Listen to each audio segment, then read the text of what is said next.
sholli ala Muhammad wa ali Muhammad.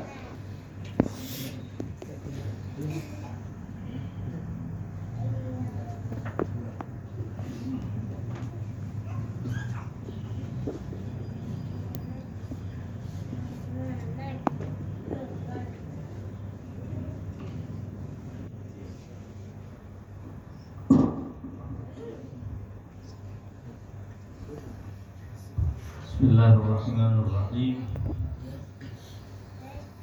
Assalamualaikum warahmatullahi wabarakatuh. Waalaikumsalam warahmatullahi wabarakatuh. Alhamdulillahi rabbil alamin, waliyis salihin, wala udwana illa 'alal zalimin. Wassalatu wassalam ala asyrafil anbiya'i wal mursalin, Sayyidina wa azimina wa syafi'i dhunubina Abil Qasim al-Mustafa Muhammad ibn Abdillah. Allahumma sholli ala Muhammad wa ali Muhammad. Wa ala ahli baitihi at-tayyibin at-tahirin. Wal la'nu ad-da'im ala a'daihim min al-an ila qiyami yaumiddin. Assalamualaikum ya Aba Abdillah wa ala al-arwahi allati halat bi fina'ik. Alaika minni salamullahi abadan ma baqit wa baqiya al-lailu wan nahar wa la ja'alahu Allah akhiral ahdi minni li ziyarati. Assalamu ala al-Husain wa ala Ali ibn al-Husain wa ala auladil Husain wa ala ashabil Husain. A'adhamallahu ujurana wa ujurakum bi musabina bi Abi Abdillah alaihi salam. Ikhwan, akhwat sekalian, setiap kali bulan Muharram Al-Haram datang, para pecinta Ahlul Bait memasuki hari-hari duka yang akan memberikan banyak manfaat, banyak pelajaran. Hari-hari duka yang akan mendidik para pecinta Ahlul Bait untuk lebih sadar akan misi dalam kehidupannya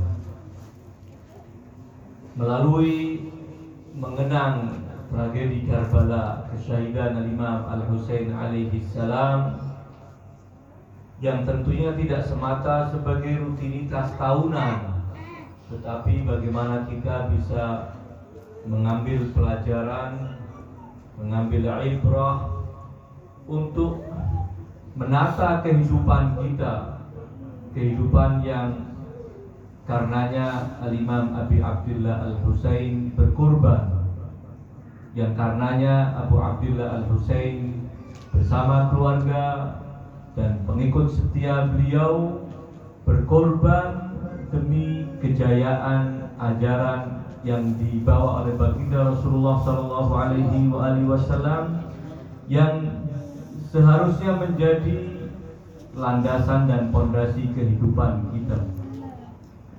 Ada sebuah riwayat yang diriwayatkan menyebutkan bahwa ada pertanyaan yang diajukan kepada Imam Abi Abdillah As-Sadiq alaihi salam, yang intinya ingin mengatakan, bukankah kesyahidan Al-Imam Al-Husain itu pada hari ke-10 bulan Muharram, pada hari Ashura? Namun kenapa Ahlul Bait dan para Syiahnya mereka berduka sejak hari pertama, bahkan sejak malam pertama dari masuknya bulan Muharram Al-Haram? Maka dijawab bahwa setiap bulan sabit, bulan Muharram terbit, para malaikat mereka mengibarkan bendera duka Al-Husain. Mereka yansurun rayat Al-Husain sejak malam pertama bulan Muharram Al-Haram, sebagai tanda berduka telah dimulai. Hari-hari duka akan kita lalui bersama. Tentu sekali lagi hari-hari duka Muharram harus menjadi sebuah momen yang mampu mendidik kita, mampu lebih mendekatkan kita, mampu lebih memahamkan kita tentang Al-Husain secara khusus dan para imam suci Ahlul Bait secara umum. Apabila kita melihat dan memperhatikan riwayat-riwayat yang disabdakan oleh Nabi, yang disabdakan oleh para imam suci Ahlul Bait tentang Al-Husain alaihi salam, kita akan menemukan ada penekanan-penekanan yang sangat serius tentang beberapa poin penting. Salah satunya adalah menangisi dan meratapi Al-Husain alaihi salam. Kalau kita tidak mampu untuk meneteskan air mata, yang tentunya setiap tetesan air mata itu bernilai di sisi Allah Subhanahu wa ta'ala. Kalaupun tidak mampu, maka anjurannya fal yatabaka. Hendaknya seorang berusaha melakukan tindakan seakan dia menangis.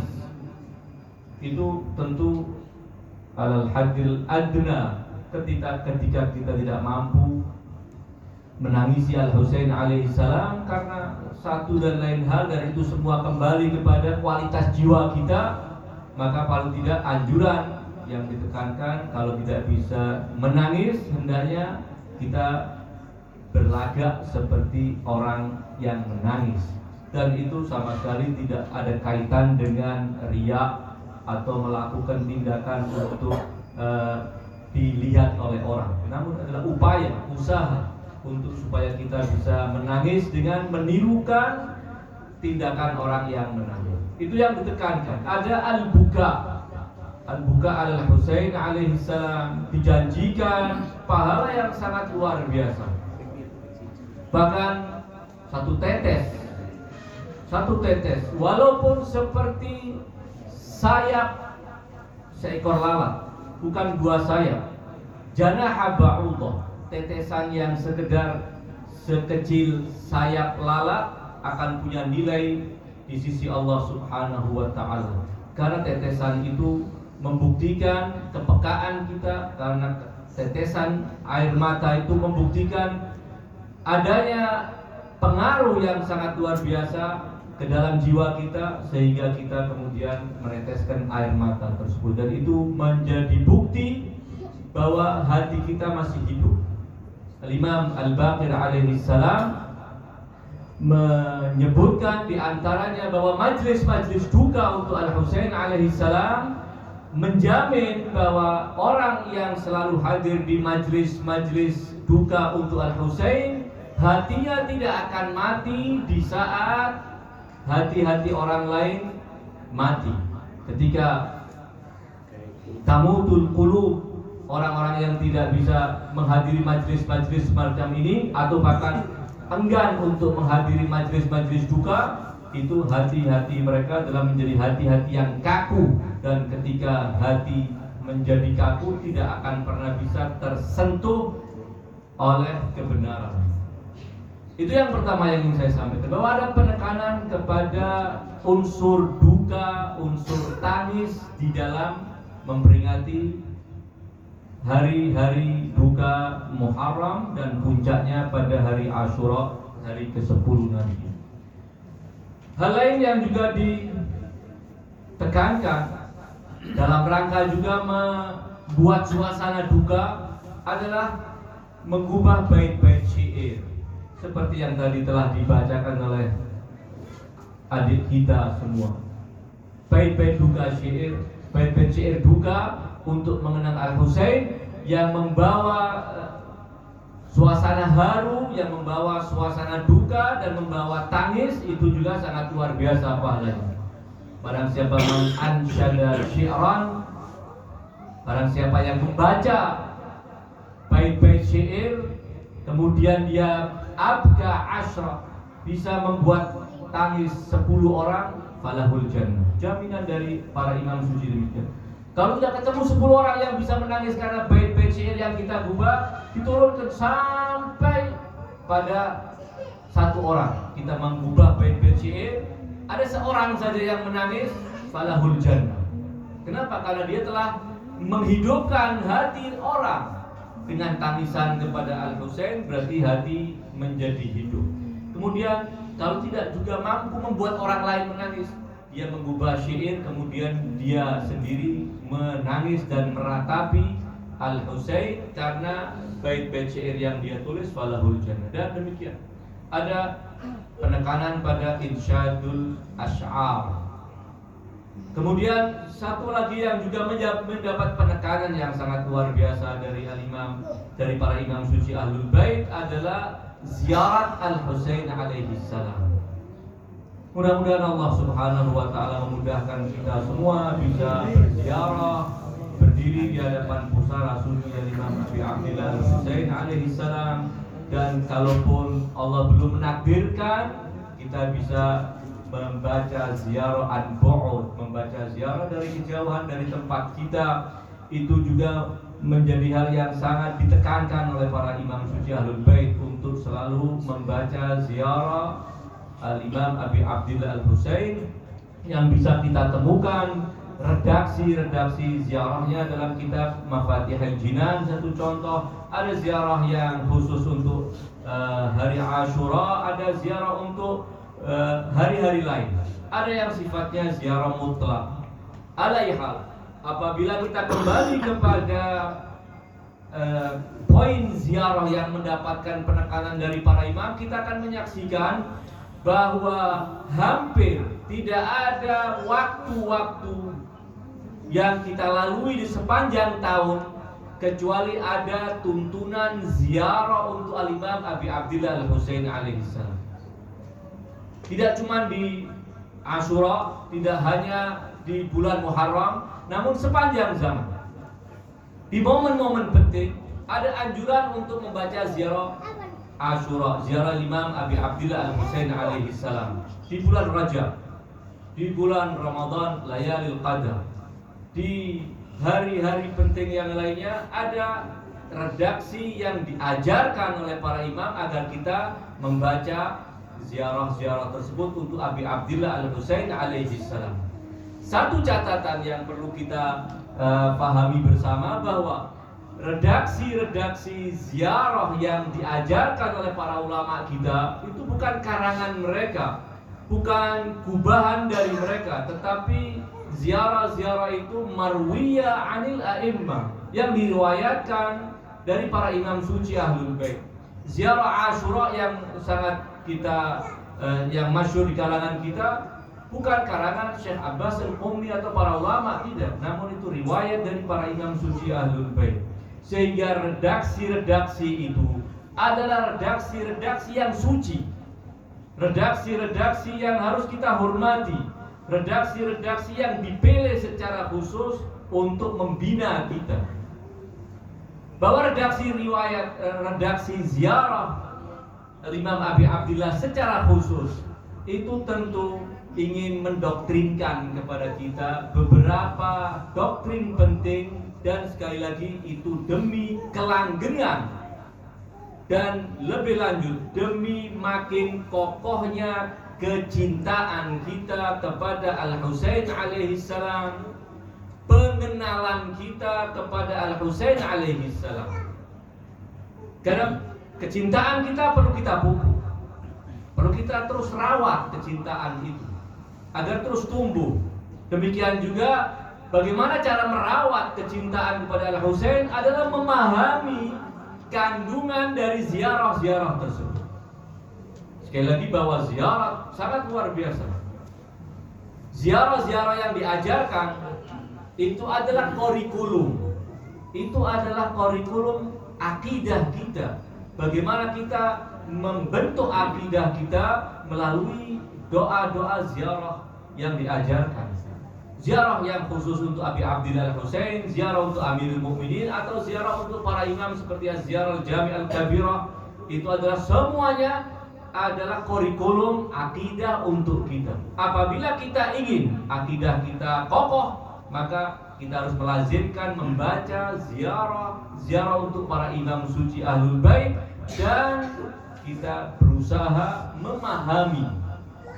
Dalam kesempatan malam hari ini, dan ini adalah malam pertama kita duduk bersama untuk majlis duka Imam Abi Abdillah Al-Husain alaihi salam, saya ingin menjelaskan sekilas konstruksi ziarah waris. Ziarah yang sangat pendek, yang apabila kita baca tidak lebih dari 3 menit, maksimal 5 menit selesai ziarah itu kita baca. Berbeda dengan ziarah Asyura yang cukup panjang. Apalagi kalau kita ikuti aturannya, ada la'an 100 kali, ada doa sujud dan lain sebagainya, itu mungkin akan menjadi panjang.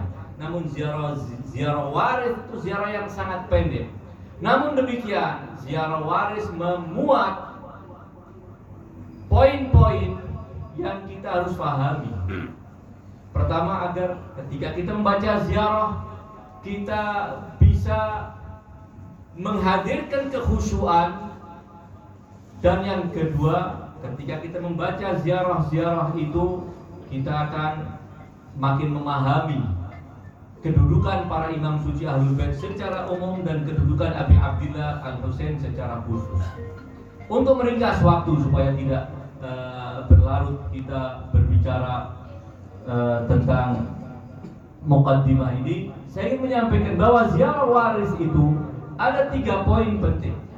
Poin penting pertama adalah salam, ucapan salam kita. Poin penting yang kedua adalah syahadah, kesaksian kita. Dan poin penting ketiga adalah al-mauqif, penegasan tentang sikap kita terhadap Al-Imam Abi Abdillah Al-Husain alaihi salam. Untuk bagian pertama, kita ucapkan salam kepada Al-Imam Abi Abdillah Al-Husain dengan redaksi yang berbunyi, Assalamu alayka ya waritha Adam safwatillah, Assalamu alayka ya waritha Nuhin nabiyillah, Assalamu alayka ya waritha Ibrahim khalilillah, Assalamu alayka ya waritha Musa kalimillah, Assalamu alayka ya waritha Isa ruhillah. Itu bagian pertama dari ucapan salam kita. Ucapan salam itu apa artinya? Ucapan salam itu adalah bahwa kita menyatakan berdamai dengan imam kita, menyatakan bahwa tidak akan ada sesuatu yang bertentangan dengan imam kita.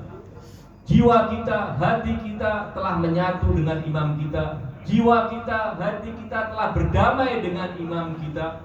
Tidak ada musyakasah, tidak ada mukhalafah, tidak ada penentangan kepada imam. Itu ucapan salam.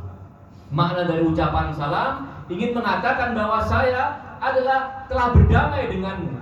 Jadi tidak akan ada sesuatu yang buruk yang datang dariku kepadamu, wahai Abu Abdillah Al-Husain. Kemudian pada bagian itu ditetapkan menyebut nama-nama para anbiya terdahulu, dan ini menjadi hubungan bagaimana kita memahami hubungan Al-Imam Abi Abdillah Al-Husain dengan para pendahulunya. Al-Imam Abi Abdillah Al-Husain bukan datang sendirian, namun Abi Abdillah Al-Husain datang untuk melanjutkan misi para anbiya. Beliaulah pewaris sejati Adam, beliaulah pewaris sejati Nuh, beliaulah pewaris sejati Ibrahim, beliaulah pewaris sejati Musa dan Isa. Artinya bahwa Al-Husain alaihi salam adalah kelanjutan dari manusia-manusia suci yang telah Allah tunjuk menjadi rasul dan nabi, pembimbing umat manusia. Pelanjut misi mereka. Itu yang pertama.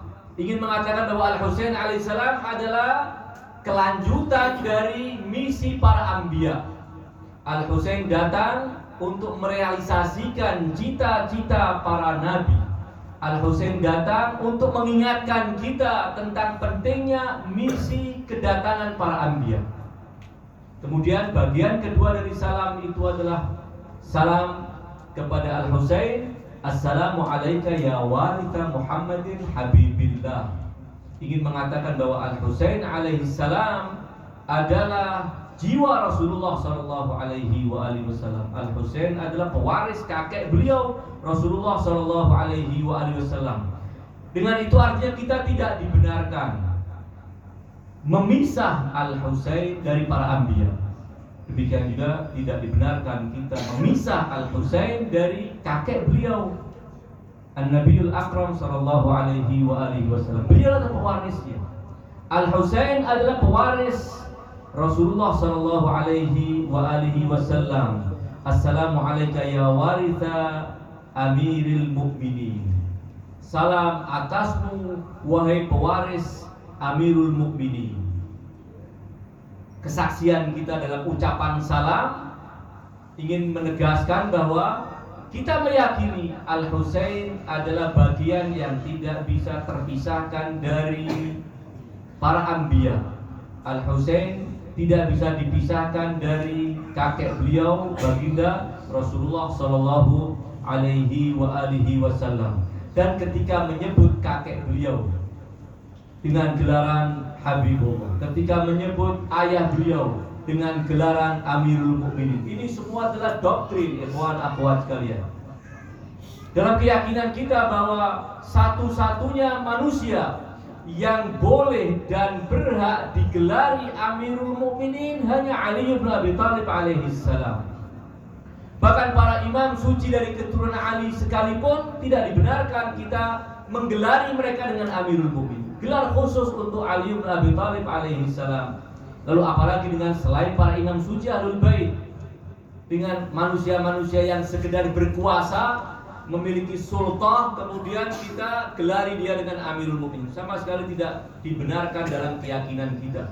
Jadi ketika dalam ucapan salam kita assalamu alayka ya waritha Amirul Mukminin, juga ingin menegaskan sebenarnya bahwa Amirul Mukminin yang haqqan adalah Ali bin Abi Thalib alaihi salam. Selainnya adalah bukan Amirul Mukminin. Betapapun manusia menggelari mereka dengan gelar Amirul Mukminin. Para penguasa yang mengatasnamakan sebagai khalifah Rasulullah, yang menyebut diri mereka dengan gelar Amirul Mukminin, sama sekali adalah gelaran yang palsu, gelaran yang tidak dibenarkan. Tidak ada ketetapan dari Rasulullah, tidak ada pembenaran dari Rasulullah, tidak ada penggelaran dari Rasulullah Sallallahu Alaihi Wasallam. Assalamu alayka ya bna Muhammadinil Mustafa. Kemudian ada salam kita yang ingin mengatakan bahwa Al Husain tidak sekedar pewaris Rasulullah, Al Husain tidak sekedar pewaris Amirul Mukminin, namun Al Husain adalah putra Rasulullah Shallallahu Alaihi Wasallam. Kita akan menemukan di berbagai redaksi ziarah untuk Al Husain alaihissalam, ziarah Asyura, ada penekanan assalamu alayka yabna Rasulillah, assalamu alayka yabna Aliil Murtada, yabna Amirul Mukminin. Ada penekanan bahwa Al Husain adalah putra Rasulullah Sallallahu Alaihi Wasallam. Sehingga ini juga menjadi hal penting bahwa imam yang kita yakini keimamahannya, imam yang kita sedang bacakan ziarahnya adalah putra Rasulullah Sallallahu Alaihi Wasallam dan putra Aliil Murtada. Ini adalah bagian pertama kita mengucapkan salam kepada Al Husain. Yang pertama dengan mengaitkan Al Husain dengan para anbiya, kemudian mengaitkan Al Husain dengan Rasulullah dan Amirul Mukminin, lalu menyebut Al Husain dengan sebutan wahai putra Rasulullah, yabna Rasulillah, wahai putra Amirul Mukminin, wahai putra Fatimah Az-Zahra, wahai putra Khadijah Al-Kubra. Nama-nama istimewa, nama-nama suci disebutkan, ingin mengatakan kepada kita, ingin menegaskan kepada kita bahwa Al Husain adalah zurriyah, keturunan dari manusia-manusia suci. Kesucian Al Husain tidak bisa dipisahkan dari kesucian para leluhurnya. Dan itu yang menjadi keyakinan kita. Nanti akan kita baca pada bagian lanjutan dari ziarah waris ini, sesuatu yang menekankan sebuah doktrin tentang kesucian abaun Nabi Sallallahu Alaihi Wasallam. Kita akan lanjutkan setelah menyebutkan assalamu alayka Yabna Khadijah al-Kubra. Kita lanjutkan dengan mengucapkan salam tentang mazlumiyat Al-Husain alaihi salam. Assalamu alayka ya Sarallah wabna Sarih wal witral mautur. Kita ucapkan salam kita, salam atasmu wahai darah yang penuntutnya adalah Allah subhanahu wa ta'ala. Sarallah artinya Allah yang akan menuntut balas tentang kematian Al-Husain alaihissalam. Sebagaimana juga ayah beliau Amirul Mukminin Ali bin Abi Thalib yang akan menuntut balas kematian beliau adalah Allah. Assalamualaikum ya Sarallah wabna Sarih wal witral mautur. Al witral mautur adalah orang yang dibunuh secara aniaya dan belum terbalaskan, sehingga harus ada penuntutan balas. Waman qutila madluman faqad ja'alna liwalihi sultana. Siapa yang memiliki sultan untuk membalas dendam, membalas kematian Al-Husain, bukan membalas dendam, membalas kematian Al-Husain, pertama adalah Allah.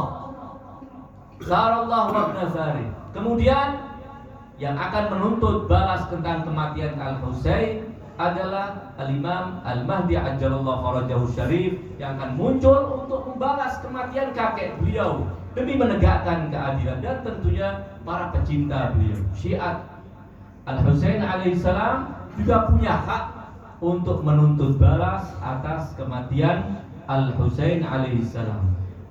Ikhwan akhwat sekalian, ketika kita membaca ziarah, apapun bentuk ziarah yang kita baca, kita perlu memahami makna dari ziarah itu, karena ini terkait dengan doktrin yang harus kita tanamkan dalam keyakinan kita.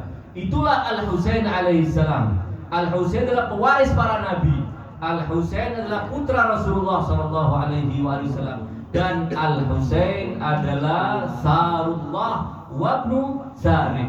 Itu yang harus kita yakini ketika kita membaca bagian pertama dari ziarah waris tersebut.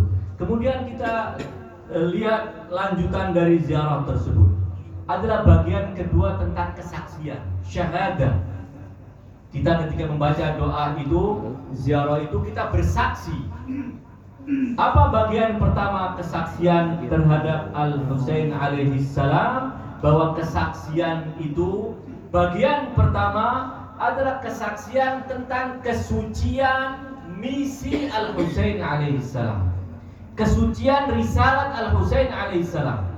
Kita bersaksi bahwa misi kebangkitan Al-Husain adalah misi yang suci, bukan mencari kedudukan, bukan mencari kekuasaan, namun semata-mata kebangkitan beliau untuk tujuan misi yang sangat suci. Dan itu yang telah beliau jelaskan dalam sebuah statement pertama ketika beliau berpesan kepada saudara beliau Muhammad ibn Hanafiyah, inilah akhruj ashiran wala batiran wala zaliman wala mufsidan. Kemudian setelah itu beliau mengatakan, aku tidak keluar untuk bangkit ini demi kezaliman. Karena saya ingin berbuat kezaliman, maka saya bangkit. Karena saya ingin mencucurkan darah orang, maka saya bangkit. Tidak juga dalam rangka membuat kekacauan di tengah-tengah masyarakat. Kemudian beliau menjelaskan, wa inna ma kharajtu li talabil islahi fi ummati jaddi. Itu misi Al-Husain alaihissalam. Ini yang akan kita temukan dalam ziarah waris, kesaksian tentang kesucian kebangkitan Al-Imam Abi Abdillah Al-Husain alaihissalam. Kemudian nanti akan kita temukan bahwa kesaksian tentang kesucian Al-Husain alaihissalam itu sendiri. Kesaksian yang ketiga kita, kesaksian tentang posisi dan kedudukan kunci Al-Husain di tengah-tengah agama kakek beliau Rasulullah sallallahu alaihi wasallam. Kita harus bersaksi yang demikian. Kita akan awal dari bagian pertama kesaksian. Bagaimana kita membaca kesaksian itu? Kesaksian tentang kesucian misi kebangkitan Al-Husain alaihissalam. Kita baca, wa asyhadu annaka qad aqamtas shalah wa ataitaz zakah wa amarta bil ma'ruf wa nahaita 'anil munkar. Ini kesaksian kita. Aku bersaksi bahwa sesungguhnya engkau wahai Al-Husain telah menegakkan sholat, telah menunaikan zakat, memerintahkan yang ma'ruf, mencegah yang munkar, wa ata'tallaha wa rasulah hatta atakal yaqin. Ini kesaksian kita, dan engkau telah menaati Allah dan Rasulnya sehingga kematian menyambutmu. Inilah kesaksian pertama, bahwa kita bersaksi misi kebangkitan Al-Husain adalah misi yang suci. Kesaksian ini sesuatu yang penting untuk kita tanamkan dalam pikiran kita, dalam jiwa kita, bahwa ketika kita berziarah kepada Al-Husain alaihissalam, kita bersaksi tentang kesucian misi Al-Husain alaihissalam. Jadi sekali lagi, bahwa kesucian misi beliau sesuatu yang mendapat penekanan khusus dari para imam suci Ahlul Bait. Kenapa? Karena tidak sedikit dari pihak-pihak tertentu ingin mencoreng kesucian misi kebangkitan Al-Husain alaihissalam dengan anggapan bahwa Al-Husain adalah orang yang rakus kekuasaan, menginginkan untuk berkuasa, namun kemudian Allah tidak berikan kepadanya. Justru kekuasaan diserahkan dan diberikan oleh Allah kepada Bani Umayyah. Seringkali orang memutar balikkan pemahaman ayat tu'til mulka man tasya wa tanzi'ul mulka mimman tasya, dimaknai bahwa kekuasaan dipegang oleh siapapun itu adalah pemberian dari Allah Subhanahu wa ta'ala. Kekuasaan dan pemerintahan ketika dicabut dari siapapun itu adalah karena Allah mencabut darinya. Sama sekali tidak demikian. Ada penekanan bahwa misi kebangkitan Al-Husain adalah misi yang suci untuk menepis tuduhan-tuduhan itu, bahwa Al-Husain adalah orang yang mencari kekuasaan. Al-Husain adalah orang yang mungkin ingin mencari keributan di tengah-tengah masyarakat. Teks-teks ziarah seperti ini ingin menekankan kepada kita dan ingin memantik tentunya kesadaran kita untuk lebih serius menelaah, mengkaji semua ulasan dan analisa para ulama kita tentang kesucian kebangkitan Al-Husain alaihissalam, bahwa tujuan kebangkitan beliau tidak lain kecuali adalah seperti yang telah beliau sampaikan, li islahi fi ummati jaddi. Tidak lebih dan tidak kurang dari itu. Karenanya di setiap ziarah Al-Imam Abi Abdillah Al-Husain kita akan menemukan poin penekanan semacam demikian. Karena kalau tidak, seperti yang sekarang juga sebagian orang tertipu menganggap bahwa Al-Husain adalah khariji, orang pemberontak atas pemerintahan yang sah, sehingga pemberontakan itu dianggap sebagai sebuah penistaan kepada kesucian kekuasaan yang mereka labeli dengan khilafah Rasulullah sallallahu alaihi wasallam. Kembali ikhwan akhwat sekalian, bahwa kesaksian kita pada poin pertama adalah kesaksian tentang kesucian Al-Imam Abi Abdillah Al-Husain alaihi salam. Dan ini yang mendapat sorotan, wa amarta bil ma'ruf wa nahaita 'anil munkar, bahwa itulah misi kebangkitan Al-Imam Abi Abdillah Al-Husain. Salah satu dari pidato beliau juga menekankan poin tersebut. Barang siapa, Al-Imam Al-Husain membawakan sabda kakek beliau, bahwa barang siapa man ra'a minkum munkaran, barang siapa menyaksikan ada kemungkaran, hendaknya dia melakukan upaya untuk mencegah dan merubah kemungkaran tersebut.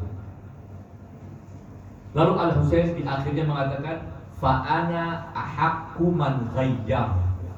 Saya orang yang paling bertanggung jawab dan yang paling pantas untuk bangkit melakukan perubahan tersebut, mengenyahkan kemungkaran dan memunculkan serta menyemarakkan yang ma'ruf.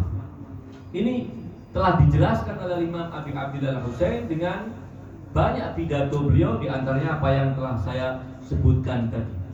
Lalu kesaksian yang berikutnya adalah kesaksian tentang bahwa Al-Husain adalah manusia suci. Tidak cuma misi beliau adalah misi suci, namun sosok Al-Husain adalah sosok manusia suci, dari keturunan manusia-manusia suci, ayah dari manusia-manusia suci yang telah ditunjuk untuk menjadi pemimpin umat sepeninggal Rasulullah Shallallahu Alaihi Wasallam. Kita baca kesaksian itu pada bagian yang berikutnya, bahwa wa asyhadu, dan aku bersaksi, annaka, sesungguhnya annaka kunta nuran fil aslabil syamikhati wal arhamil mutahhar. Kesaksian kita yang kedua adalah kesaksian tentang kesucian Al-Husain alaihissalam. Aku bersaksi wahai Al-Husain bahwa sesungguhnya engkau adalah cahaya yang Allah titipkan pada sulbi-sulbi yang mulia, yang kemudian dititipkan pada rahim-rahim yang suci. Ini sekali lagi bukan sekedar untaian kalimat-kalimat yang tidak bertujuan, namun kalimat-kalimat ini ingin mendoktrinkan sebuah doktrin yang telah dikacaukan di sebelah sana. Orang-orang di luar kita telah terkacaukan keyakinannya tentang kesucian ini. Sementara yang masih meyakini tentang kesucian manusia-manusia yang menjadi pilihan Allah ini masih kental dan menjadi doktrin yang pakem di madzhab pengikut Ahlul Bait alaihim afdhalus salati wassalam. Bagaimana kita saksikan saudara-saudara kita mengatakan bahwa ayah bunda Rasulullah adalah kafir, ayah-ayah Rasulullah adalah musyrikun, Abu Talib mata kafiran. Ini yang ada di teman-teman kita ahli sunnah wal jamaah meyakini yang demikian. Walaupun tentu di tengah-tengah mereka juga ada kelompok-kelompok yang meyakini bahwa ayah bunda Rasulullah adalah mukminain, Abu Talib mukmin, ayah-ayah beliau sampai Adam adalah mukminun. Tidak sedikit di antara ulama ahli sunnah yang juga meyakini keyakinan yang sama dengan kita. Namun untuk kita para pengikut Ahlul Bait, masalah ini sudah selesai.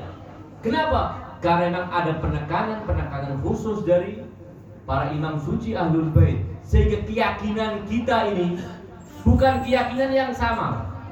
Keyakinan kita tentang kesucian ayah-ayah Rasulullah sampai Adam adalah keyakinan yang benar-benar menyebar, bahkan orang-orang di luar kalangan Syiah pun memahami.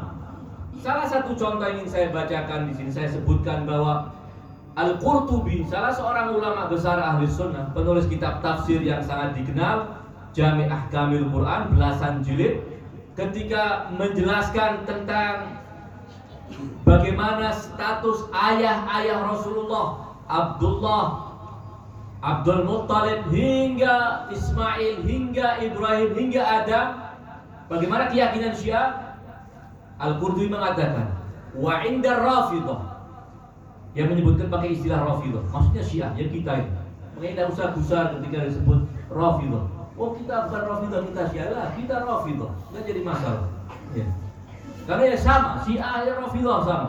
Ala ihad, itu istilah yang ada di tengah-tengah mereka.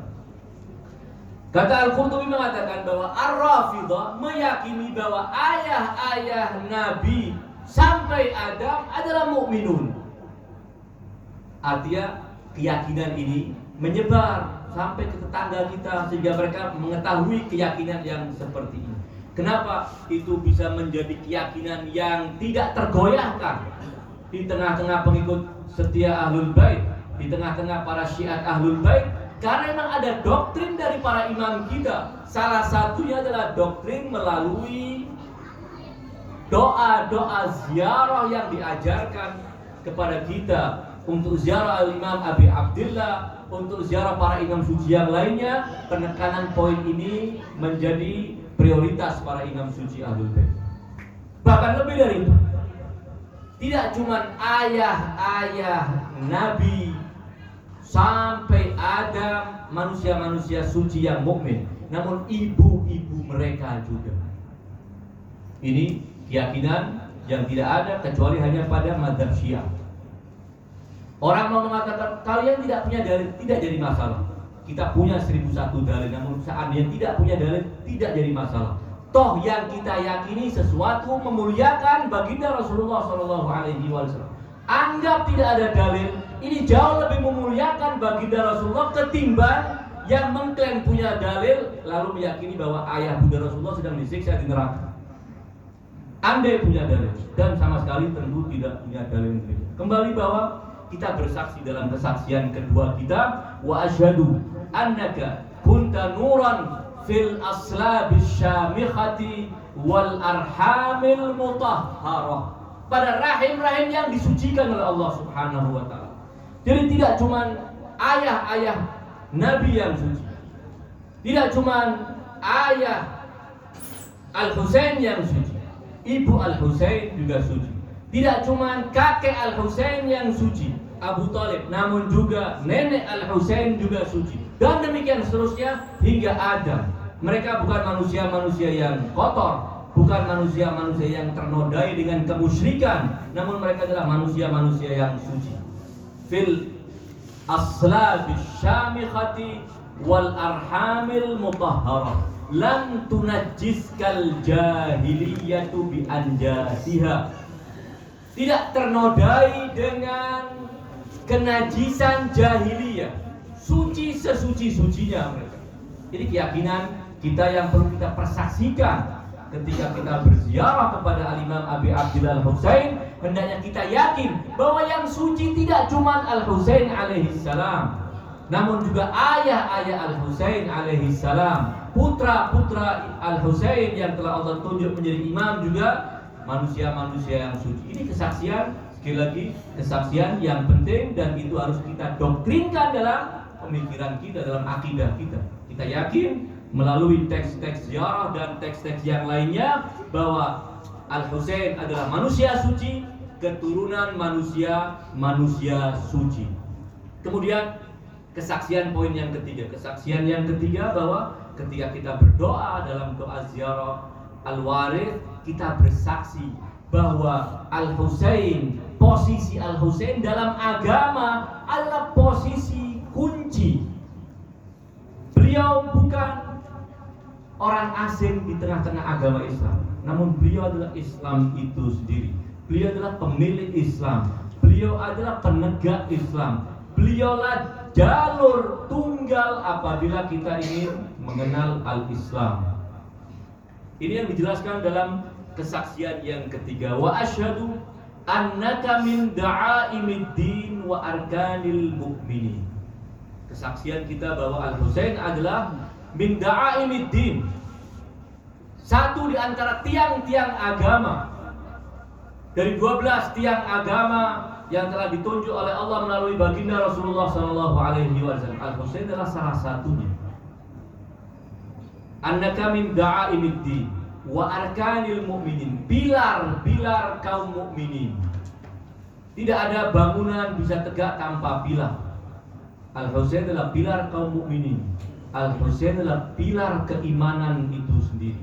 Kemudian kita lanjutkan kesaksian kita, wa asyhadu annaka al-imamul barrut taqi ar-radiyuz zaki al-hadiyul mahdi, wa asyhadu annal a'immata min wuldika kalimatut taqwa wa a'lamul huda wal urwatul wuthqa wal hujjatu ala ahli dunya.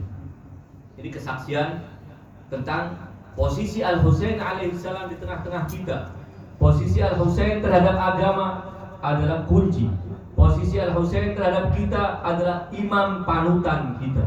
Demikian juga para imam suci dari keturunan Al-Husain adalah hujjah-hujjah Allah. Itu kita ucapkan dalam doa ziarah kita sebagai sebuah kesaksian kita bahwa Al-Husain adalah pilar agama. Sebagaimana kita juga bersaksi bahwa Al-Husain adalah manusia suci, keturunan manusia-manusia suci. Sebagaimana juga kebangkitan Al-Husain adalah kebangkitan dengan tujuan yang suci. Ini poin yang kedua pada konstruksi doa ziarah waris tersebut. Pertama adalah salam seperti yang telah saya sampaikan tadi, kemudian kesaksian, dan setelahnya kita mempersaksikan kepada para malaikat. Wa ushhidullah wa malaikatahu wa anbiya'ahu wa rusulahu.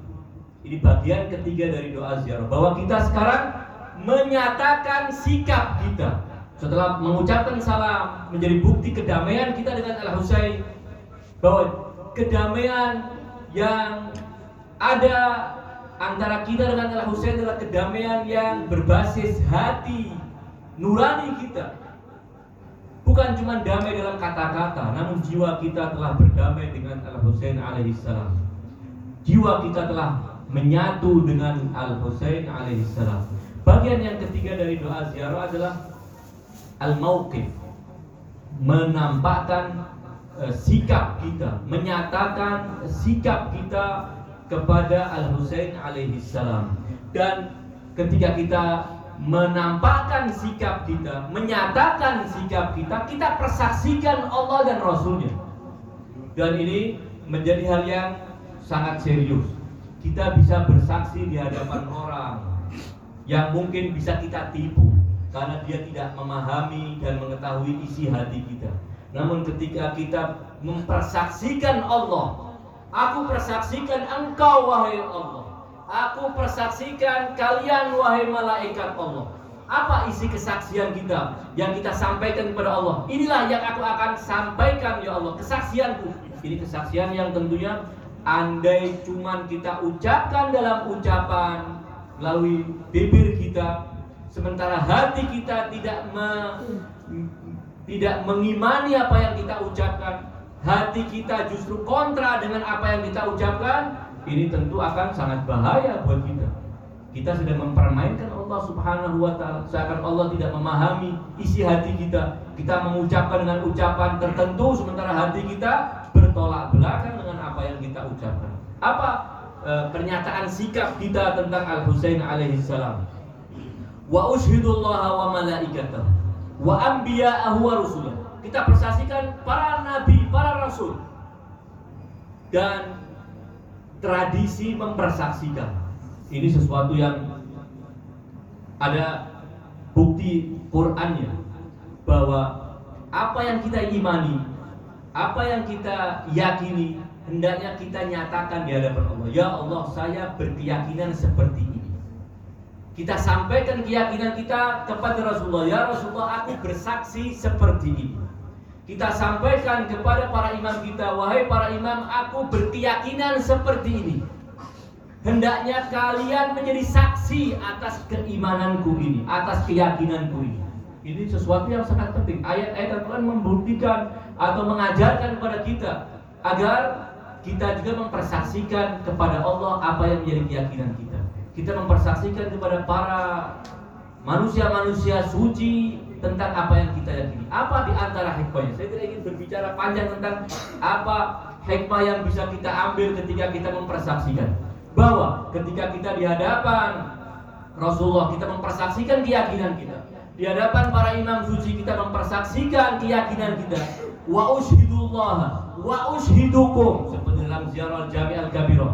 Aku persaksikan Allah dan aku persaksikan kalian wahai para imam. Kemudian teks kesaksiannya. Salah satu manfaatnya apa? Bahwa kelak di hari kiamat, ketika Allah menanyakan tentang keimanan kita, apa yang kamu imani? Kita akan menyatakan bahwa saya beriman demikian tentang keesaanmu wahai Allah. Saya beriman demikian, bersaksi tentang kerasulan nabimu, tentang para imam yang ditunjuk setelah kepergian nabimu. Nanti di hari kiamat yang akan menjadi saksi di hadapan Allah adalah para imam dan para anbiya, bahwa benar hambamu fulan di dunia telah meyakini dengan keyakinan semacam demikian, dan dia telah mempersaksikanku tentang keyakinannya. Seperti diberi legalisir oleh para imam, bahwa apa yang kita yakini telah dibenarkan oleh para imam kita. Karena kita diajarkan dalam doa ziarah warid dan ziarah-ziarah yang lain, agar mempersaksikan Allah, mempersaksikan para malaikatnya, mempersaksikan para anbiya dan rasulnya, mempersaksikan kepada para a'imah tentang apa yang kita yakini.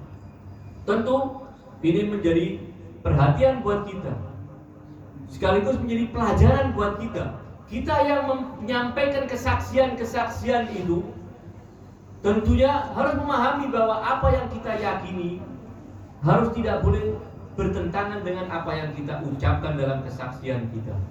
Secara ringkas ingin saya sampaikan di sini, wa ushidukum wa ushidullaha wa malaikatahu wa anbiya'ahu wa rusulah anni mu'minun bikum. Ini kesaksian. Kita bersaksi di hadapan Allah, di hadapan para malaikatnya, di hadapan para nabi, para rasul, bahwa sesungguhnya aku mu'minun bikum, beriman kepadamu wahai Al-Husain dan kepada ayah-ayahmu dan para imam dari keturunanmu. Ani mu'min, saya beriman. Mu'minun bikum wa bikum, aku beriman kepadamu wahai Al-Husain. Mu'minun bikum wa bikum, percaya denganmu dan percaya dengan akan dihidupkannya kembali engkau ke alam dunia untuk memimpin umat manusia. Dan ini terkait dengan keyakinan raja'ah. Tentu ikhwan akhwat insyaallah sudah banyak tahu tentang apa yang dimaksud dengan raja'ah dalam keyakinan kita. Dan keyakinan itu bisa dibuktikan dalam banyak ayat Al-Quran. Keyakinan itu telah ditegaskan dalam ratusan, bahkan bisa jadi lebih dari 1000 riwayat menyebutkan tentang poin doktrin itu. Doktrin apa? Bahwa kelak di masa pemerintahan Imam Al-Mahdi ajalallahu farajahu syarif, berbarengan dengan kemunculan Imam Al-Mahdi, Allah akan menghidupkan kembali Al-Husain alaihi salam, menghidupkan kembali para imam suci alaihi salam, menghidupkan kembali baginda Rasulullah sallallahu alaihi wasallam ke alam dunia itu lagi untuk memimpin satu persatu umat manusia, sehingga mereka akan wafat seperti layaknya manusia biasa wafat dan kemudian diganti oleh imam setelahnya hingga imam yang terakhir. Jadi Al-Imam Al-Mahdi bukan pemimpin terakhir sehingga setelah beliau memimpin kemudian beliau wafat dunia bubar, tidak, masih panjang. Jadi kita tidak usah terburu-buru kiamat, karena pertama mengerikan, ya. Pertama cukup serius untuk urusan kiamat. Yang kedua, dari riwayat menyebutkan bahwa setelah kemunculan Al-Mahdi nanti dunia ini akan panjang, Mas. Justru mulai Adam diturunkan oleh Allah ke bumi sampai kemunculan Al-Imam Al-Mahdi itu ibarat waktu dunia ini masih terpakai 20%. Sisanya 80% setelah Al-Imam Al-Mahdi muncul. Jadi jangan keburu kiamat, masih panjang waktunya. Alai, keyakinan tentang raja'ah adalah keyakinan yang harus diyakini. Karena ayat-ayat Al-Quran banyak. Orang mengatakan bagaimana Allah akan menghidupkan manusia sebelum hari kiamat. Sudah mati dihidupkan. Ayat-ayat Al-Quran sangat banyak. Bukankah kita meyakini salah satu mukjizat Nabi Isa, wa uhyil mauta biidznillah, aku bisa menghidupkan orang yang mati dengan izin Allah. Dan banyak ayat-ayat Al-Quran, bukan cuma satu orang, satu desa yang telah Allah wafatkan kemudian Allah hidupkan kembali. Ada seorang nabi yang Allah wafatkan setelah 100 tahun dihidupkan kembali. Jadi hidup setelah kematian sebelum hari kiamat, sesuatu yang sering terjadi di masa-masa para anbiya sebelumnya. Tidak ada kemustahilan, sebagaimana ketika hari kiamat terjadi, manusia-manusia yang telah mati dibangkitkan kembali oleh Allah Subhanahu wa taala. Tidak ada mustahilnya, semua terbukti. Lalu apa repotnya Allah menghidupkan orang-orang yang mati sebelum hari kiamat? Tentu tidak semua orang yang mati. Disebutkan dalam riwayat-riwayat yang akan Allah hidupkan di masa Raja'ah itu adalah orang-orang yang punya kualitas keimanan yang sempurna. Itu yang akan dihidupkan. Tujuannya apa? Agar mereka mendapat kemuliaan, agar mereka mendapat kehormatan untuk menjadi pembela Al-Mahdi ajalallahu farajahu syarif. Berapa banyak orang yang begitu tulus keimanannya kepada Al-Mahdi, namun wafat jauh sebelum kemunculan Al-Mahdi, akan dibangkitkan. Bukankah kita baca dalam doa yang dianjurkan untuk kita ikrarkan setiap subuh, ikrar pada Imam Al-Mahdi. Kita memohon agar dipertemukan kepada Al-Imam Al-Mahdi di masa zuhurnya. Namun apabila inhalal mautu baini wa baina, kalau kematian telah menghalangiku, fa akhrijni min qabri mu'taziran kafani syahiran sayfi. Keluarkan aku kembali ya Allah dari kuburanku dengan mengenakan kafanku dan menghunuskan pedangku untuk membela Al-Mahdi ajalallahu farajahu. Jadi keyakinan ini, keyakinan yang tidak perlu kita malu-malu untuk meyakininya. Ini doktrin ajaran Ahlul Bait dan tidak ada mustahilnya. Riwayat-riwayat yang sangat banyak. Dan yang akan dibangkitkan adalah orang-orang yang kemunafikan dan kekufurannya itu juga yang tulen. Kalau yang munafik-munafik abangan tidak akan dibangkitkan. Ketemunya nanti hari kiamat. Mukmin-mukmin yang abangan juga akan ditidurkan di alam barzakh, ketemunya nanti hari kiamat. Yang akan dibangkitkan adalah man muhidhal iman wa man muhidhal kuf wan nifaq. Orang yang memurnikan keimanannya akan bangkit, dibangkitkan oleh Allah Subhanahu wa taala agar menjadi prajurit Al-Mahdi, agar menikmati pemerintahan adil yang dipimpin oleh Ahlul Bait alaihim afdhalus salatu wassalam. Ini nanti bisa ditemukan dalam doa-doa ziarah yang lainnya. Dalam doa ziarah Jami' al-Kabirah, dalam doa ziarah Asyura yang akan kita baca, kita akan menemukan demikian, bahwa mu'minun biraja'atikum, kami beriman dengan raja'ah kalian. Alhamdulillah, insyaallah nanti Ustaz Hasyim punya kesempatan banyak untuk menjelaskan lebih lanjut dalam kajian yang tidak mungkin selesai dalam satu kali pertemuan. Butuh pertemuan-pertemuan untuk menjelaskan ayat-ayatnya, riwayat-riwayatnya, apa itu raja'ah. Namun perlu kita yakini dalam doktrin ziarah warid, kami persaksikan, aku persaksikan Allah, para rasul, para anbiya dan para malaikat, anni mu'minun bikum wa bi'iyabikum, kembalinya kalian. Dalam redaksi lain pada doa ziarah yang lainnya biraja'atikum. Kemudian dilanjutkan muqinun bi syara'i'i dini wa khawatimi amali. Aku percaya dan pasrah kepada bimbingan yang disampaikan oleh Al-Husain, disampaikan oleh para imam suci Ahlul Bait sebagai agama yang harus kita imani, sebagai agama yang harus kita jalani. Dan yang perlu kita garis bawahi adalah ketika kita mengatakan wa khawatimi amali, aku gantungkan, aku pasrahkan, aku akan taat mengikuti bimbingan dan arahanmu wahai Al-Husain terkait dengan penghujung amalku sebelum kita meninggalkan dunia yang fana ini. Karena kalau kita sudah lewat dari masa akhir itu, tidak ada waktu kembali, tidak ada kesempatan untuk kembali ke dalam kehidupan dunia. Namun kalau masih awal-awal, kita terseot-seot dalam kehidupan kita, ada kesempatan untuk taubat.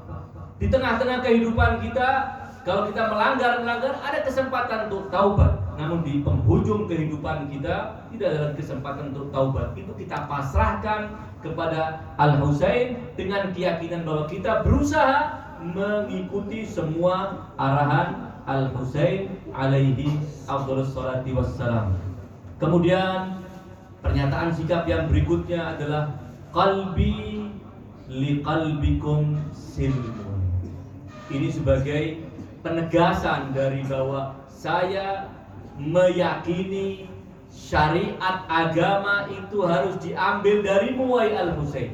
Syariat agama itu harus diambil dari ayah-ayahmu wahai Al-Husain. Syariat agama ini harus diambil dari putra-putramu yang suci wahai Al-Husain. Tidak boleh diambil dari selain mereka. Dipertegas dengan lanjutan dari doa ini, qalbi li qalbikum silmun. Aku selalu berdamai, hatiku berdamai Ketaatanku kepadamu bukan ketaatan yang karena terpaksa, namun ketaatan yang karena sukarela, karena kecintaan, karena kepatuhan. Qalbikum silmun wa amri li amrikum muttabi'. Dan semua urusanku mengikuti arahanmu wahai Al-Husain alaihissalam. Ketika kita membaca doa ziarah ini, kita pahami maknanya, tentu kita akan berusaha mencocokkan semua langkah kehidupan kita dengan apa yang menjadi bimbingan Al-Husain dan para imam suci Ahlul Bait. Jadi kembali secara ringkas ingin saya sampaikan bahwa semua doa ziarah yang diajarkan oleh Ahlul Bait untuk Al-Husain alaihissalam maupun para imam yang lainnya, semua itu adalah kurikulum. Semua itu adalah memuat didikan yang sangat luar biasa agar kita terdoktrin dalam pikiran kita, dalam hati kita, bahwa kita sedang mengucapkan untaian doa ziarah, redaksi ziarah yang sekaligus menjadi ikrar kita, yang sekaligus menjadi pernyataan sikap kita, yang sekaligus menjadi pembelajaran buat kita, di pendidikan buat kita, bahwa amri li amrikum muttabi'. Ketika kita mengucapkan demikian, namun kita secara sengaja wa'iyadzubillah menentang apa yang menjadi arahan Al-Husain, itu tentunya akan menjadi kontras. Sehingga orang yang selalu mengucapkan demikian, dia akan mulai terbina jiwanya, terdidik jiwanya, bahwa alangkah malunya saya yang selalu mengucapkan dalam doa ziarah waris amri li amrikum muttabi', namun secara sengaja kita selalu menentang Al-Husain alaihissalam dalam urusan pribadi kita, dalam urusan rumah tangga kita, dalam urusan di tengah-tengah masyarakat kita. Kita tidak pernah mengindahkan arahan-arahan Al-Husain dan arahan-arahan Ahlul Bait terkait dengan saudara-saudara seiman dengan kita. Ada tanggung jawab secara khusus terkait dengan saudara-saudara yang seiman, sama-sama pengikut Ahlul Bait, punya tanggung jawab yang sangat berat untuk kita semua. Paling tidak kita harus guyup, paling tidak kita harus saling peduli, kita harus saling membantu, saling melengkapi. Yang mampu memberikan bantuan kepada yang kurang mampu, yang kuat memberikan bantuan kepada yang lemah, dan sehingga menjadi sebuah komunitas yang benar-benar kokoh di bawah naungan keyakinan kita tentang wilayah Ahlul Bait alaihim afdhalus sholati wassalam. Jadi ketika kembali menyebutkan dalam bagian terakhir terkait dengan sikap kita, bahwa wa amri li amrikum muttabi' salawatullahi alaikum wa ala arwahikum wa ala ajsadikum wa ala ajsamikum wa ala syahidikum wa ala ghaibikum wa ala zahirikum wa ala batinikum.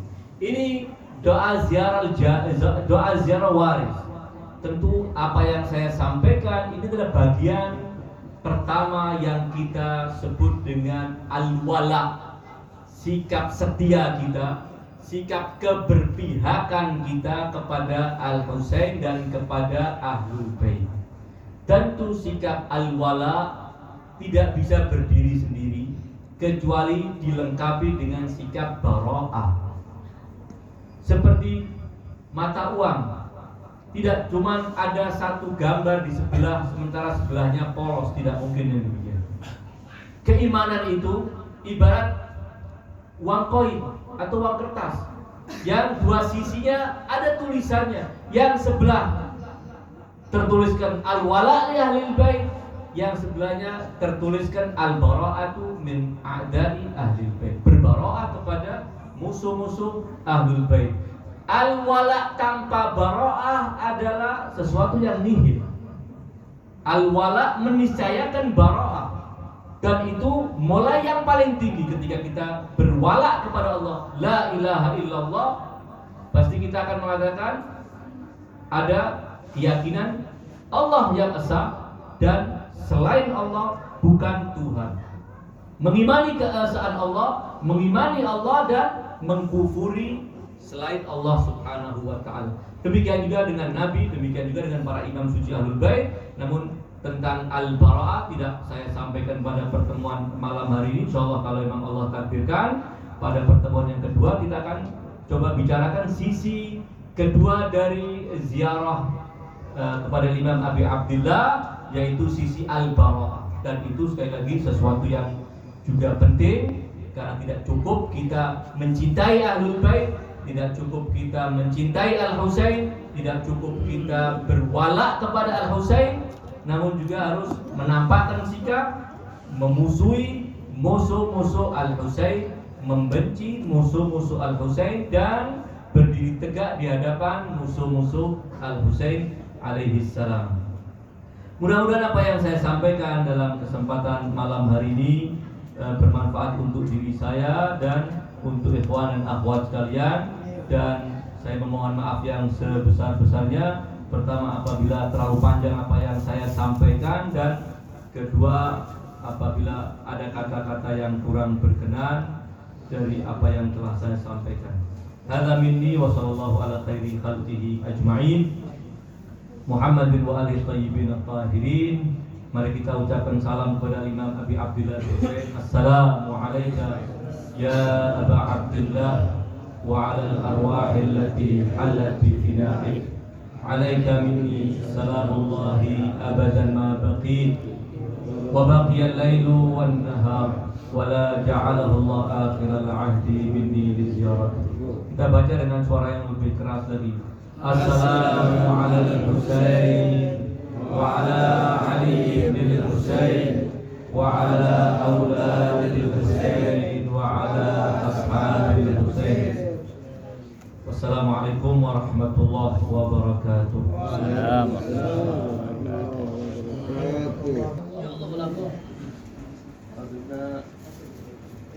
Sehat.